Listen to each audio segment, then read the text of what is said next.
ಗುರುಭ್ಯೋ ನಮಃ. ಎಲ್ಲರಿಗೂ ನಮಸ್ಕಾರ.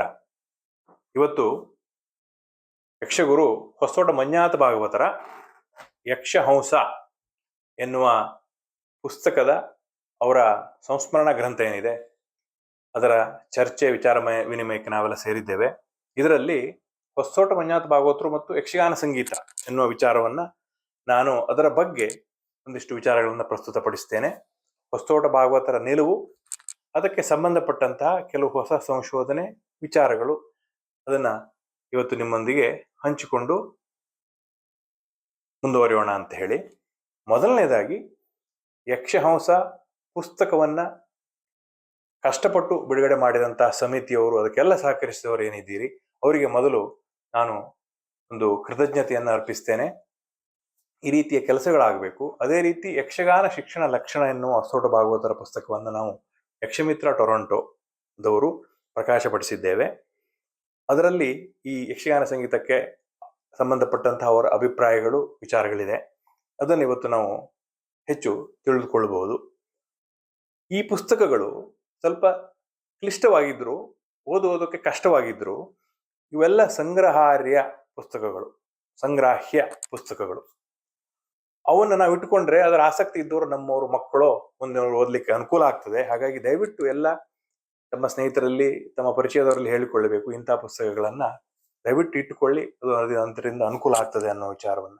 ಅದಲ್ಲದೆ ಇದೇ ಸಂದರ್ಭದಲ್ಲಿ ಸದ್ಯದಲ್ಲೇ ಅಥವಾ ಈ ಕೆಲವೇ ದಿನಗಳ ಹಿಂದೆ ಯಕ್ಷಗಾಯನ ಸಂಹಿತೆ ಅಂತ ಹೇಳಿ ನಮ್ಮ ಮೊಟ್ಟೆಗದ್ದೆಯ ವಿದ್ವಾನ್ ಗಣಪತಿ ಭಟ್ರು, ಭಾಗವತರು, ಹಿರಿಯ ಭಾಗವತರು, ಅವರು ಬಹಳ ಶ್ರಮಪಟ್ಟು ವಿಶೇಷವಾದ ಪುಸ್ತಕವೊಂದನ್ನು ಬರೆದಿದ್ದಾರೆ. ನಾವೆಲ್ಲ ಯಕ್ಷಗಾನ ಅಭಿಮಾನಿಗಳು ಆ ಪುಸ್ತಕವನ್ನು ಸಹ ಕೈ ಎತ್ತಿಕೊಂಡು, ಅದು ನಮಗೆ ಅರ್ಥ ಮಾಡಲಿಕ್ಕೆ ಕಷ್ಟ ಆದರೂ ಅದನ್ನ ಸಂಗ್ರಹ ಮಾಡಿ ಮುಂದೆ ಅದು ಹೆಚ್ಚಿನ ಜನಕ್ಕೆ ಲಭ್ಯ ಇರುವ ಹಾಗೆ ನಾವು ನೋಡಿಕೊಳ್ಳಬೇಕು ಅಂತ ಹೇಳಿ ಕೇಳಿಕೊಳ್ತಾ ಯಕ್ಷಗಾನ ಸಂಗೀತದ ವಿಚಾರಕ್ಕೆ ಬರ್ತೇನೆ. ಹೊಸತೋಟದ ಭಾಗವತರು ಸ್ವರ ಮತ್ತು ರಾಗ ಎನ್ನುವ ಎರಡು ಅಧ್ಯಾಯದ ಮೂಲಕ ಕೆಲವು ಗಾಯನ ವಾದನಕ್ಕೆ ಸಂಬಂಧಪಟ್ಟ ವಿಚಾರಗಳನ್ನ ಯಕ್ಷಗಾನ ಶಿಕ್ಷಣ ಲಕ್ಷಣದಲ್ಲಿ ಮಂಡಿಸಿದ್ದಾರೆ. ಇದರಲ್ಲಿ ಯಕ್ಷಗಾನ ಸಂಗೀತ ಎನ್ನುವ ಯಾವುದೇ ಅಧ್ಯಾಯವಾಗಲಿ ಇಲ್ಲ. ಸ್ವರ ರಾಗ ಎನ್ನುವ ಎರಡು ವಿಭಾಗಗಳು ಮಾತ್ರ ಇದೆ. ಅದಕ್ಕೆ ಒಂದು ವಿಶೇಷ ಕಾರಣ ಕೂಡ ಇದೆ, ಅದು ಬಹಳ ಸಮರ್ಪಕವಾಗಿಯೂ ಇದೆ. ಯಾಕೆ ಅಂದ್ರೆ ಯಕ್ಷಗಾನವೇ ಸಂಗೀತ. ಯಕ್ಷಗಾನ ಸಂಗೀತ ಅಂತ ನಾವು ಹೇಳ್ತೇವೆ, ಆದರೆ ಯಕ್ಷಗಾನವೇ ಸಂಗೀತ. ಯಾಕೆಂದ್ರೆ ನಮ್ಮ ಇದು ಎಲ್ಲರಿಗೂ ಗೊತ್ತಿರೋ ವಿಚಾರವೇ, ಗೀತಂ ನೃತ್ಯಂ ತಥಾ ವಾದ್ಯಂ ತ್ರಯಂ ಸಂಗೀತ ಮುಚ್ಯತೆ ಅಂತ ಹೇಳಿ ಶಾಸ್ತ್ರಗಳಲ್ಲಿ ಇದೆ. ಹಾಗಾಗಿ ಇವೆಲ್ಲವೂ ಇದ್ದಿದ್ದೇ ಸಂಗೀತ. ಅಂದ್ರೆ ನಾವು ಆಟವನ್ನು ಆಡ್ತೇವೆ, ಅದೇ ಸಂಗೀತ. ಉಳಿದವು ಗಾಯನ ವಾದನ ಪದ್ಧತಿಗಳ ಅರ್ಥವನ್ನು ಇಟ್ಕೊಂಡ್ರೆ ಹೊಸದವರು ಮಾಡಿರೋ ಒಂದು ರೀತಿಯಲ್ಲಿ ಬಹಳ ಸಮಂಜಸವಾಗಿಯೇ ಇದೆ ಅಂತ ಅನಿಸ್ತದೆ. ಅದರಲ್ಲಿ ಅವರು ಕೆಲವು ವಿಚಾರಗಳನ್ನು ಹೇಳ್ತಾರೆ. ವಿಶೇಷವಾಗಿ ಯಕ್ಷಗಾನ ಕರ್ನಾಟಕಿ ಗಾಯನವಾದನ ಪದ್ಧತಿಯೇ, ಯಕ್ಷಗಾನದ ಗಾಯನವಾದನ ಪದ್ಧತಿ ಏನಿದೆ ಅದು ಕರ್ನಾಟಕೀಯ ಗಾಯನವಾದನ ಪದ್ಧತಿಯೇ. ಆದರೆ ಅದರಲ್ಲಿ ಜಾನಪದ ಮಿಶ್ರಣ ಇದೆ. ಜಾನಪದ ಅಂದ್ರೆ ಇಲ್ಲಿ ಅದರ ಅನನುಭವದಿಂದ ಬಳಕೆಯಲ್ಲಿರುವ ಒಂದು ಪದ್ಧತಿಯಾಗಿ ರೂಪುಗೊಂಡಿರಬಹುದು. ಹಾಗಾಗಿ ಮಿಶ್ರಣ ಎನ್ನುವ ಒಂದು ಭಾವನೆಯನ್ನ ಬಳಸಿದ್ದಾರೆ. ಎಲ್ಲಾ ಗಾಯನವಾದನ ಪದ್ಧತಿಗಳಲ್ಲೂ ಈಗ ಭಜನೆಗಳು, ಕೀರ್ತನೆಯನ್ನ ಭಜನೆಯ ರೂಪದಲ್ಲಿ ಹೇಳುವುದು ಕೂಡ ಇದೆ. ಹಾಗಾಗಿ ಕೆಲವು ವಿಚಾರಗಳನ್ನು ನಾವಿಲ್ಲಿ ಗಮನಿಸಬೇಕು. ಯಕ್ಷಗಾನ ಸಾಹಿತ್ಯ ಅಥವಾ ಯಕ್ಷಗಾನ ಪ್ರಸಂಗಗಳೇನಿದೆ, ಕರ್ನಾಟಕ ರಾಜ್ಯ ಅಥವಾ ಕರ್ನಾಟಕ ರಾಜ್ಯ ಏನಿದೆ, ವಿಜಯನಗರ ಸಾಮ್ರಾಜ್ಯ, ಅದರಲ್ಲಿ ಕೃಷ್ಣದೇವರಾಯನ ಆಸ್ಥಾನದಲ್ಲಿದ್ದ ನವರತ್ನಗಳಲ್ಲಿ ಒಬ್ಬರಾದಂತಹ ರುದ್ರಕವಿ ಸುಗ್ರೀವ ವಿಜಯ ಎನ್ನುವಂತಹ ಯಕ್ಷಗಾನ ಪ್ರಸಂಗವನ್ನು ಬರೆದಿದ್ದಾರೆ. ಅದು ತೆಲುಗುವಿನಲ್ಲಿದೆ ಮೂಲ. ಆದರೆ ನವರತ್ನಗಳು ಬರೆದ ಪ್ರಸಂಗ, ಯಕ್ಷಗಾನ ಪ್ರಸಂಗಗಳಿದೆ. ಕಾವ್ಯೇಶು ನಾಟಕಂ ರಮ್ಯಂ ಅಂತ ನಾವು ಕೇಳಿದ್ದೇವೆ. ಆದರೆ ಇಂದು ನಾವೇನು ಮಾಡ್ತಾ ಇದ್ದೇವೆ, ನಾಟಕವೇ ಕಾವ್ಯದಲ್ಲಿ ಶ್ರೇಷ್ಠವಾದ್ದು ಅಂತ. ಈ ನಾಟಕಗಳ ರಂಗಭೂಮಿಯ ವಿಭಾಗಕ್ಕೆ ಸೇರುವ ಯಕ್ಷಗಾನ ಮತ್ತು ಅದರ ಸಾಹಿತ್ಯವನ್ನ ನಾವು ಇವತ್ತು ಕಾವ್ಯವಾಗಿ ನೋಡ್ತಾ ಇಲ್ಲ. ಇದೊಂದು ಬಹಳ ವಿಷಾದದ ಸಂಗತಿ. ಹಾಗಾಗಿ ನಾವು ಅದನ್ನ ಗಮನದಲ್ಲಿಟ್ಟುಕೊಳ್ಬೇಕು.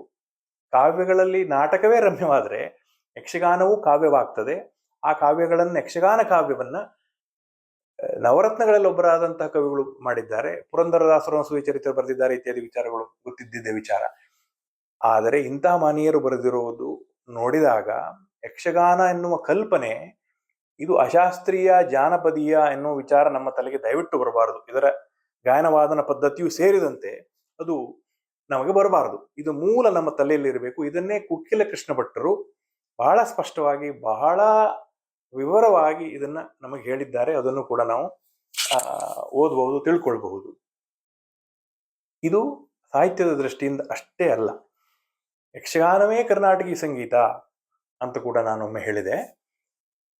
ಯಾಕೆ ಅಂತ ಹೇಳಿದ್ರೆ, ನಾವು ಕರ್ನಾಟಕಿ ಸಂಗೀತವನ್ನು ಇವತ್ತು ಕೇಳ್ತೇವೆ ನಾವು, ಆದ್ರೆ ಈಗಿನ ಕರ್ನಾಟಕಿ ಸಂಗೀತ ನಾವೇನು ಕೇಳ್ತೇವೆ, ಇದು ಕರ್ನಾಟಕದಿಂದ ತಾಂಜಾವೂರಿಗೆ ವಿಜಯನಗರ ಸಾಮ್ರಾಜ್ಯ ಪತನವಾದಾಗ ಇಲ್ಲಿನ ಸಂಗೀತಗಾರರು ತಂಜಾವೂರು ಇತ್ಯಾದಿ ತಮಿಳು ಪ್ರದೇಶಗಳಲ್ಲಿ ಹೋಗಿ ಅಲ್ಲಿ ಉಳಿದ ಸಂಗೀತ ಮರಳಿ ನಮ್ಮಲ್ಲಿಗೆ ಬಂದಿದ್ದನ್ನು ಇವತ್ತು ನಾವು ಕರ್ನಾಟಕಿ ಕಚೇರಿ ಗಾಯನ ಪದ್ಧತಿ ಅಂತ ಏನು ಹೇಳ್ತೇವೆ ಅದಕ್ಕೆ ಹೇಳ್ತೇವೆ. ಆದರೆ ಅದೇ ಪದ್ಧತಿ ಸುಮಾರು 1920ರಲ್ಲಿ ನಾವು ಗಮನಿಸಿದ್ದರೆ ಕೆಲವು ಧ್ವನಿ ಮುದ್ರಿಕೆಗಳು ಇವತ್ತಿಗೂ ಇದೆ. ನಾವು ಅದನ್ನು ಗಮನಿಸಿದರೆ ಅದರಲ್ಲಿ ವಿಶೇಷ ಏನು ಕಾಣ್ತದೆ ಅಂತ ಹೇಳಿದ್ರೆ, ಇವತ್ತು ಮೂಗಿನಲ್ಲಿ ಹೇಳುವ ಕ್ರಮ ಇತ್ಯಾದಿ ಏನಿದೆ ಅದು ಅದರಲ್ಲಿ ಕಾಣುವುದಿಲ್ಲ. ಅಷ್ಟೇ ಅಲ್ಲ, ನಮ್ಮ ಅದೇ ಸಮಯದಲ್ಲಿ ಮುದ್ರಿತವಾದ ಸುಮಾರು 1930ರಲ್ಲಿ ಮುದ್ರಿತವಾದ ಯಕ್ಷಗಾನದ ಗಾಯನ, ಸತಿಶಿರೋಮಣಿ ಪ್ರಭಾವತಿ ಇತ್ಯಾದಿ ರೆಕಾರ್ಡಿಂಗು ಇಲ್ಲಿ ಅಮೆರಿಕದ ಮ್ಯೂಸಿಯಂಗಳಲ್ಲಿ ಕೆಲವು ರೆಕಾರ್ಡ್ ಮಾಡಿದ್ದು ಲಭ್ಯವಿದೆ. ಅದನ್ನು ನೋಡಿದಾಗ ಬಹಳ ಸಾಮ್ಯ ಕಾಣ್ತದೆ, ಅದರಲ್ಲಿ ಬಹಳ ಸಾಮ್ಯ ಕಾಣ್ತದೆ. ವಿಶೇಷವಾಗಿ ಎರಡರಲ್ಲಿ ಸಾಮ್ಯ ಕಾಣ್ತದೆ. ಅಂದ್ರೆ ಇವು ಈಗ ನಾವೇನು ನೋಡ್ತೇವೆ ಹಾಗಿರ್ಲಿಲ್ಲ, ಬೇರೆ ರೀತಿಯಾಗಿ ಇತ್ತು. ಒಂದು ರೀತಿಯಲ್ಲಿ ತೆರೆದ ಧ್ವನಿ, ಹೆಚ್ಚು ಮೂಗಿನ ಉಪಯೋಗ ಇಲ್ಲ, ಈ ರೀತಿಯಾಗಿ ಸಂಗೀತ ಇತ್ತು. ಅಂದ್ರೆ ನಾವು ಯಕ್ಷಗಾನದ ಹಳೆಯ ಯಕ್ಷಗಾನದ ಗಾಯನ ಏನಿತ್ತು ಅದಕ್ಕೆ ಸಮೀಪವಾಗಿತ್ತು. ನಾನು ಹಳೆಯ ಯಕ್ಷಗಾನದ ಗಾಯನಕ್ಕೆ ಸಮೀಪವಾಗಿತ್ತು ಅಂತ ಯಾಕೆ ಹೇಳ್ತೇನೆ ಅಂತ ಹೇಳಿದ್ರೆ, ಇವತ್ತು ಯಕ್ಷಗಾನದ ಪದ್ಯಗಳಲ್ಲಿರುವ ಗಮಕಗಳು, ಅಂದ್ರೆ ನಾವೇನು ಅಲುಗಿಸೋದು ಅಂತ ಹೇಳ್ತೇವೆ, ಹಳೆಯ ಭಾಗವತರು ಒಂದು ರೀತಿಯಲ್ಲಿ ಅಲುಗಿಸ್ತಿದ್ರಲ್ಲ, ಆ ಗಮಕಗಳು ಮಾಯವಾಗಿ ಉತ್ತರಾದಿಗೆ ಹತ್ತಿರವೋ ಅನ್ನುವ ಆ ಒಂದು ಕಲ್ಪನೆ ಜನರಿಗೆ ಬರುವ ಹಾಗೆ ಆಗಿದೆ. ಆದರೆ ವಾಸ್ತವ ಹಾಗಿಲ್ಲ. ಯಕ್ಷಗಾನವೂ ಕರ್ನಾಟಕ ಸಂಗೀತ ಅಥವಾ ಕರ್ನಾಟಕಿ ಗಾಯನ ಪದ್ಧತಿ, ಅದರ ಕವಲು ಅಂತ ಕೂಡ ನಾವು ಅದನ್ನ ಭಾವಿಸಬಹುದು. ನಾನು ಹೊಸತೋಟ ಭಾಗವತರಲ್ಲಿ ಈ ವಿಚಾರವಾಗಿ ಕೆಲವೊಮ್ಮೆ ಮಾತಾಡುವಾಗ ಭಾಗವತರೆ ಗಣಪತಿ ಪೂಜೆಯನ್ನ ಯಾವ ರಾಗದಲ್ಲಿ ಮಾಡಬೇಕು ಅಂತ ಹೇಳಿ ಕೇಳಿದೆ. ಅದಕ್ಕೆ ಅವ್ರು ಯಾರು ಮಾಡ್ತಾ ಇದ್ದಾರೆ ಅನ್ನೋದ್ರ ಮೇಲೆ ಹೋಗ್ತದೆ ಅಂತ ಹೇಳಿದ್ರು. ಅಂದ್ರೆ ಅವರ ಅಭಿಪ್ರಾಯದಲ್ಲಿ ಸ್ವರ ಮತ್ತು ರಾಗ ಎನ್ನುವ ಅಧ್ಯಾಯದಲ್ಲಿ ಯಕ್ಷಗಾನದವರು ಸ್ವರಾಭ್ಯಾಸ ಮಾಡಲೇಬೇಕು, ಮಾಡುವುದರಿಂದ ರಾಗಗಳ ಕಲ್ಪನೆ ಸರಿಯಾಗ್ತದೆ. ಅನುಕರಣೆಯಿಂದ ಕಲಿತುಕೊಳ್ತಿದ್ವಿ, ಆದರೆ ಅನುಕರಣೆ ಮಾಡುವವರಲ್ಲಿ ಹಿಂದಿದ್ದಷ್ಟು ಏನು ನಿಷ್ಠೆ ಇವತ್ತಿಲ್ಲದ ಕಾರಣಕ್ಕಾಗಿ ಸ್ವರಗಳನ್ನ ನಾವು ಸರಿಯಾಗಿ ಹಿಡಿದು ಅಭ್ಯಾಸ ಮಾಡದಿದ್ರೆ ರಾಗಗಳು ಹಿಂದೆ ಮುಂದೆ ಆಗ್ತವೆ ಅನ್ನೋ ವಿಚಾರವನ್ನು ಅವರು ಹೇಳಿದ್ದಾರೆ. ಇದು ಬಹಳ ಸತ್ಯದ ವಿಚಾರ, ಹೌದು, ಬಹಳ ಹಾಗಾಗಿರುವುದು ಹೌದು. ಅದಲ್ಲದೆ ಇವತ್ತು ನಷ್ಟವಾಗಿರುವ, ಉದಾಹರಣೆಗೆ ಕೆಲವು ರಾಗಗಳನ್ನು ಗಮನಿಸಿದರೆ ನಾವು ಕರ್ನಾಟಕೀಯ ಗಮಕಗಳು ಯಕ್ಷಗಾನದಲ್ಲಿ ಬಳಕೆ ಇರುವ ಗಮಕಗಳು ಬಹಳ ಹತ್ತಿರದಲ್ಲಿದೆ ಅಂತ ನಮಗೆ ಸ್ಪಷ್ಟವಾಗಿ ಕಾಣುತ್ತದೆ.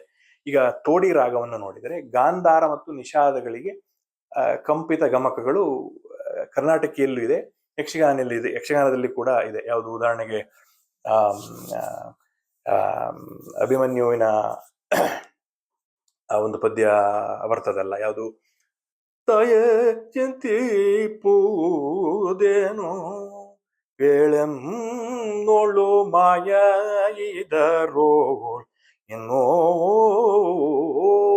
ಹೇಳುವಾಗ ಸಾನಿ ಸಾನಿ ಸಾನಿ ಇವೆಲ್ಲ ಅನುಸ್ವರಗಳು ಅಂದ್ರೆ ಕಂಪನ ಇವೆಲ್ಲ ಬರ್ತವೆ. ಇವು ಕರ್ನಾಟಕೀಯ ರಾಗಕ್ಕೆ ಬಹಳ ಸಮೀಪವು ಒಂದೇ ರೀತಿಯಾಗಿ ಕೂಡ ಇದೆ. ಕೆಲವು ಬದಲಾವಣೆಗಳಾಗಿದೆ, ಕಳ್ಕೊಂಡಿದ್ದೇವೆ. ಆದರೆ ವಿಶೇಷವಾದ ವಿಚಾರ ಅಂದ್ರೆ ನಾವು ಸ್ವರಾಭ್ಯಾಸ ಮಾಡೋದಿದ್ರೆ ಕರ್ನಾಟಕೀಯ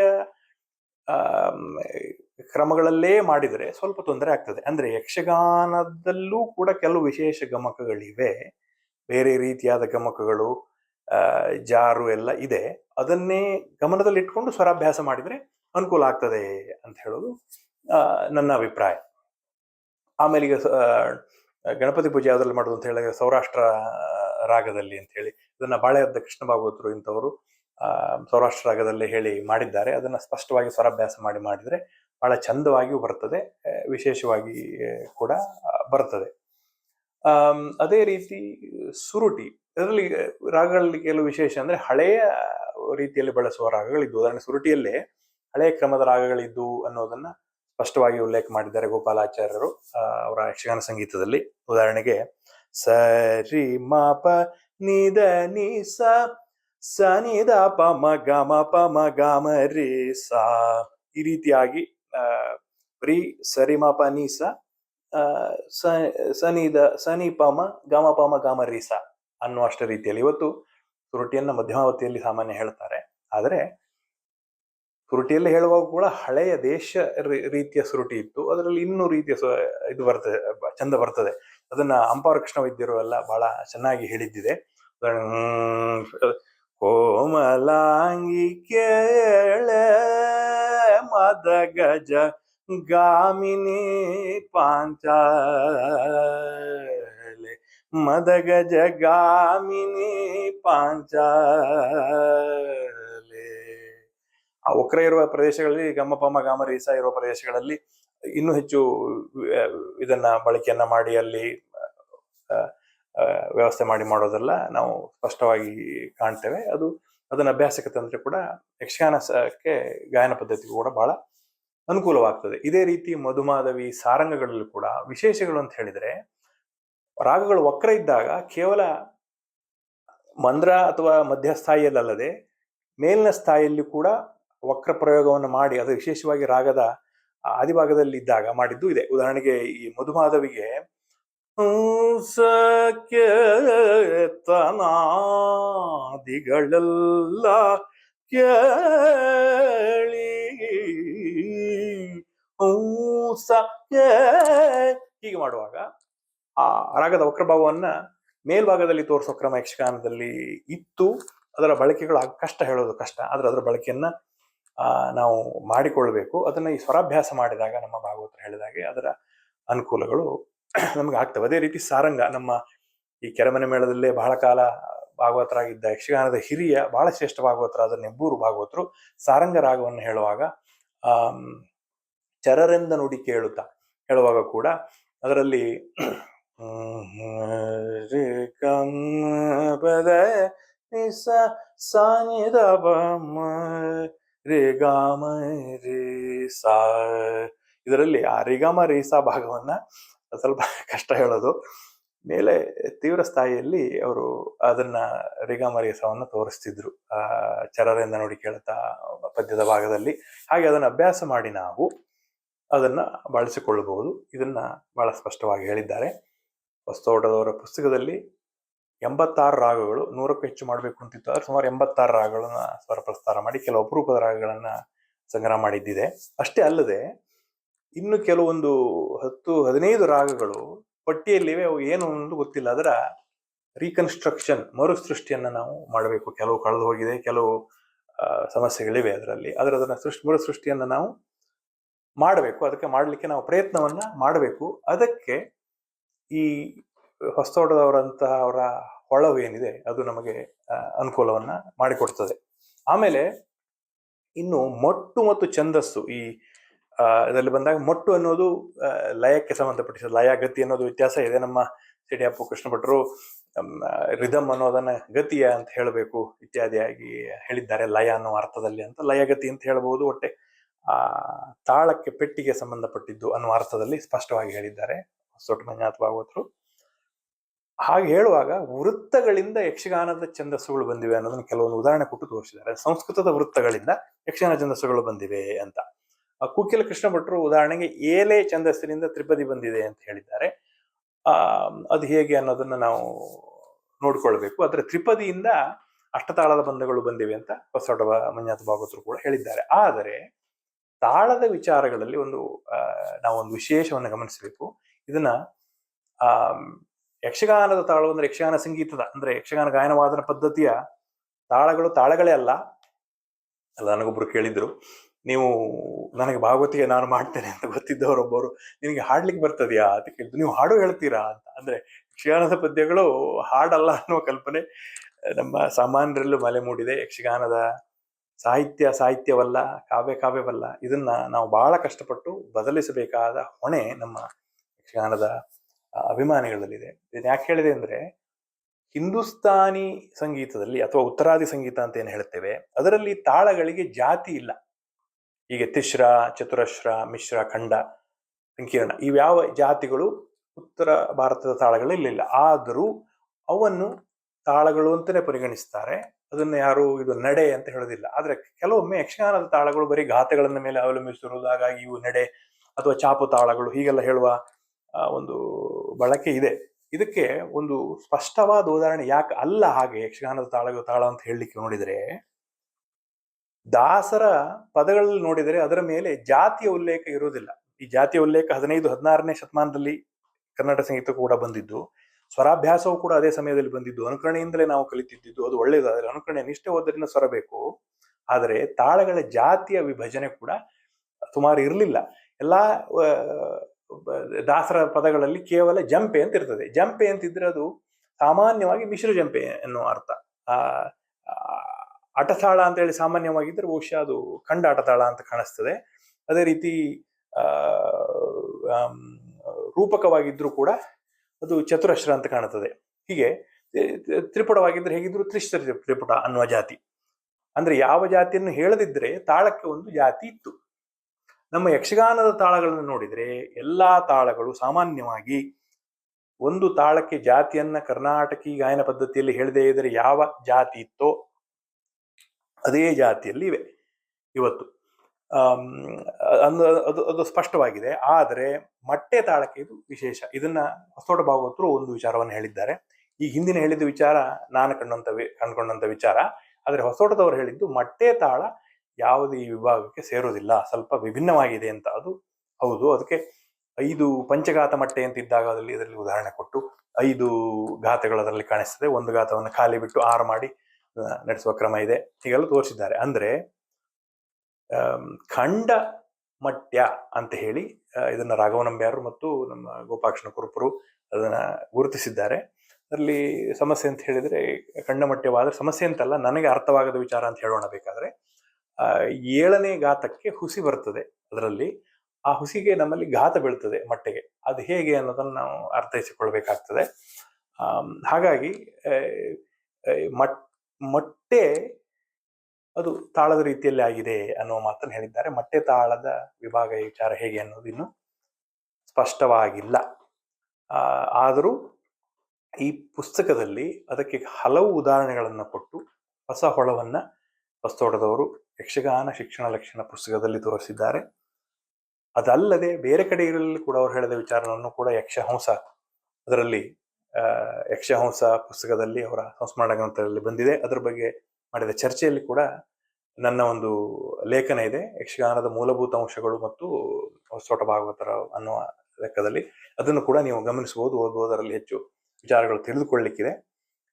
ಇಷ್ಟನ್ನ ಹೇಳಿ ಒಂದು ಹೇಳಲೇಬೇಕು, ಯಕ್ಷಗಾನಕ್ಕೆ ರಾಷ್ಟ್ರೀಯ ಸ್ತರದಲ್ಲಿ ಒಂದು ಸ್ಥಾನವನ್ನು ಕಲ್ಪಿಸುವ ರೀತಿಯಲ್ಲಿ ಶಿವಾನಂದ ಹೆಗಡೆಯವರು, ಅವರ ಮನೆಯವರು ಮತ್ತು ಅವರೆಲ್ಲ ಸಮಿತಿಯವರು ಸತತವಾಗಿ ಅವಿರತವಾಗಿ ಇದನ್ನ ಅನೇಕ ವರ್ಷಗಳಿಂದ ಈ ಕಾರ್ಯಕ್ರಮ ನಡೆಸಿಕೊಂಡು ಬರ್ತಾ ಇದ್ದಾರೆ. ಇದು ಒಂದು ಯಕ್ಷಗಾನಕ್ಕೆ ದೊಡ್ಡ ಹೆಮ್ಮೆ. ಅವರಿಗೆ ಜಯವಾಗಬೇಕು, ಇದು ಮುಂದುವರಿಬೇಕು. ಈ ರೀತಿ ಅನೇಕ ಚರ್ಚೆಗಳು ನಡೀಬೇಕು ಅಂತ ಹೇಳೋದಲ್ಲದೆ ಅವರಿಗೆ ತುಂಬ ಹೃದಯದ ಧನ್ಯವಾದಗಳನ್ನ, ಕೃತಜ್ಞತೆಯನ್ನ ಹೇಳುತ್ತೇನೆ. ಅದೇ ರೀತಿ ವಿಜಯನಳಿನಿ ರಮೇಶ್ ಅವರು, ಪ್ರಭಾಕರ ಜೋಶಿ ಅವರು ಇತ್ಯಾದಿ ಸಮಿತಿಯ ಎಲ್ಲ, ಕಿರಣ್ ಉಪಾಧ್ಯಾಯ ಎಲ್ಲ ಯಕ್ಷಹಂಸ ಪುಸ್ತಕವನ್ನ ಮಾಡಿ ಜನರ ಕೈಗಿಟ್ಟ ಅವರೆಲ್ಲರಿಗೂ ಕೃತಜ್ಞತೆಯನ್ನು ಹೇಳ್ತೇನೆ. ಅದೇ ರೀತಿ ಹಿರಿಯ ಕಲಾವಿದರು ಇದನ್ನ ಕೇಳಿ ತಿದ್ದಿ ತೆಗೆದುಕೊಳ್ಬೇಕು ಅಂತ ಹೇಳ್ತಾ, ಅವರಿಗೂ ಕಲಾವಿದರಿಗೂ ಕೂಡ ಎಲ್ಲರಿಗೂ ನಮಸ್ಕಾರವನ್ನು ಹೇಳ್ತಾ, ನನಗೆ ಅವಕಾಶ ಕೊಟ್ಟಿದ್ದ ಎಲ್ಲ ಜನರಿಗೂ, ಹಿರಿಯರಿಗೂ, ಕೆರಮನೆ ಶಂಭು ಹೆಗಡೆ ರಾಷ್ಟ್ರೀಯ ನಾಟ್ಯೋತ್ಸವ ಇಲ್ಲಿನ ಎಲ್ಲ ರೀತಿಯಲ್ಲಿ ಸಹಕರಿಸಿದ ಎಲ್ಲರಿಗೂ ಕೂಡ ನನ್ನ ತುಂಬು ಹೃದಯದ ವಂದನೆಯನ್ನು ಹೇಳ್ತಾ ನನ್ನ 2 ಮಾತನ್ನ ಮುಗಿಸ್ತೇನೆ. ನಮಸ್ತೆ.